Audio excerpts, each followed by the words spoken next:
One thing I get asked most often is, what kind of tools should you include in a starter toolkit?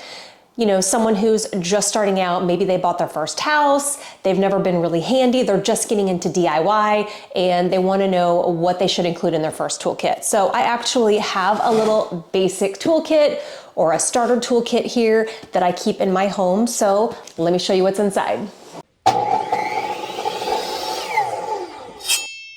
Of course, I'm all about DIY. I've been DIYing everything for about 18 years now. So we have an external garage that is full of all kinds of tools.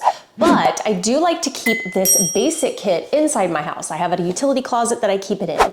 And whenever I need to do quick things like hang a picture or measure something, I've got everything I need right here without having to go all the way out to my shop to grab what I need. And this is made up of all of the things that I use most often for quick projects around the house. There are some pre-assembled kits that you can get. This one I found online is really good. It includes pretty much everything that I would recommend. So you could always just get something like this and be done. Or you can just start kind of assembling things as you go. So let's get into what I've got in mine. So first thing you're gonna wanna have is a hammer. I actually have a little mini hammer right here that I keep in there. I do have larger hammers that I keep in my shop outside, but for my tool bag inside, I prefer a little mini one. But you could have the full size one if you would like, whatever your preference is. Next, we have to have a good level, of course. Anytime you're hanging pictures or anything on the wall, you definitely wanna make sure that it's level. So a nice little mini level is good to have in your basic starter toolkit. I would then suggest some screwdrivers. I like to have a flathead, I like to have a Phillips.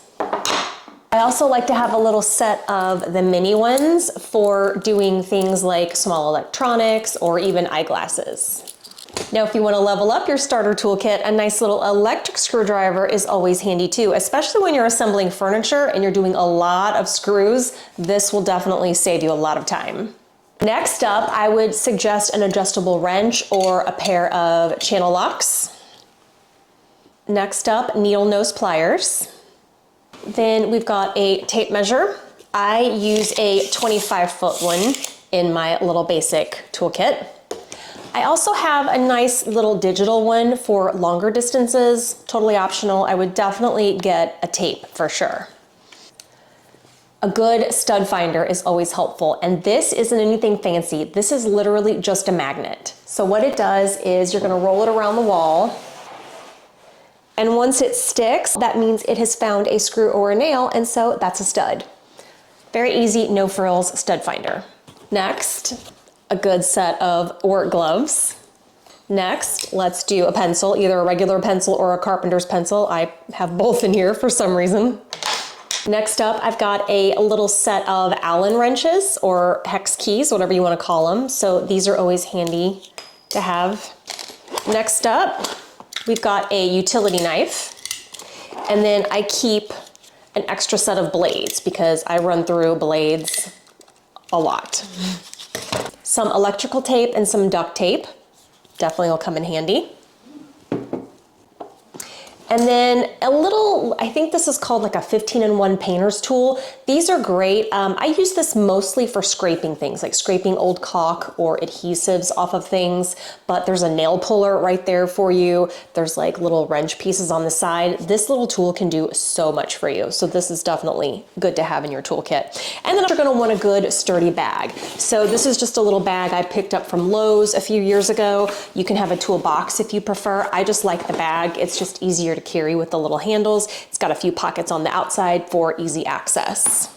And of course, a good pair of safety goggles doesn't hurt either. That is what I would suggest you get when you're just starting out and you're assembling a basic toolkit or a starter toolkit.